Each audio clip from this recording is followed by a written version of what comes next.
Frostwarden in the Elder Scrolls Online is only a relatively recent concept, only gaining ground as a proper build during Firesong.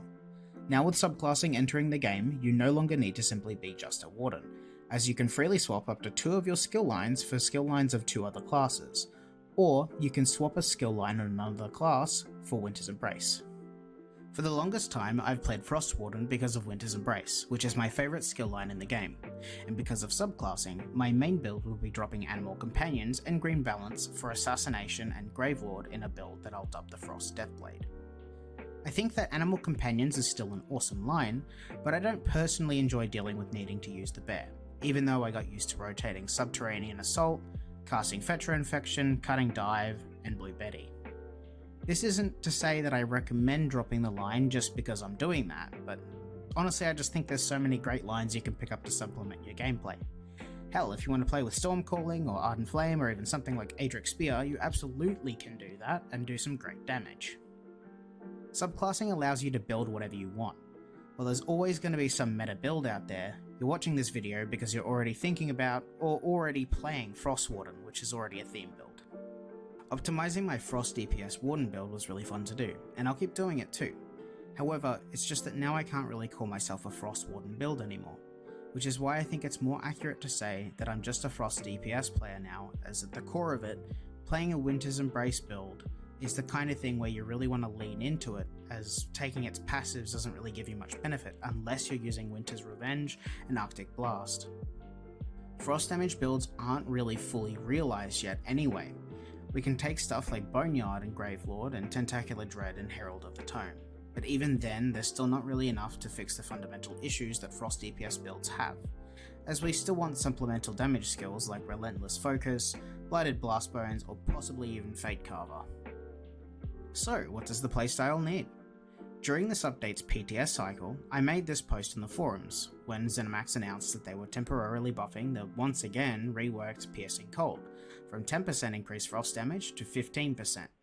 They listed that, "We're temporarily inflating the damage of this passive to influence frost damage a bit more aggressively than we would like, until we can find better long-term solutions, like more sources of frost damage in general, for those who wish to wield the cold like a weapon." Because of this, I got the impression that they really needed areas specifically to focus on. So to summarize what I talked about, I said, we need a delayed burst damage frost damage skill / payoff skill that deals very strong damage and would preferably use our chilled status effect proc rate as a condition. 2. A legit damage dealer's passive for the Ice Staff version of Ancient Knowledge, probably given a condition like Piercing Cold had, where it used to have this like health scaling bonus thing. Variety of frost damage skills other than damage over time and AoE damage skills, as well as morph compression within Winter's Embrace. What I mean by this is that it would be nice to combine together existing morphs like Frozen Device and Frozen Retreat, or Expansive Frost Cloak and Ice Fortress. And the reason why we would do this would be to free up space in Winter's Embrace for other damage skills. And then the last thing, more frost damage sets, specifically a pure frost damage dealer's monster helmet or like mythic item. Some other issues are that Frostbite is currently bugged. Apparently the damage done bonus to chilled enemies doesn't work correctly at the moment, so having our premier frost damage dealing set not work properly cripples its value significantly. So having that fixed would be really important for when we eventually do have the quality and quantity of frost damage skills that we want.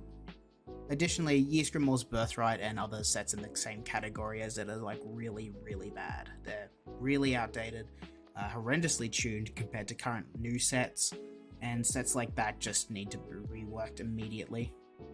Alright, that's it for the video. I just wanted to make an update on the new subclassing system that's coming into the game soon, and my thoughts on it as well as the direction it's going.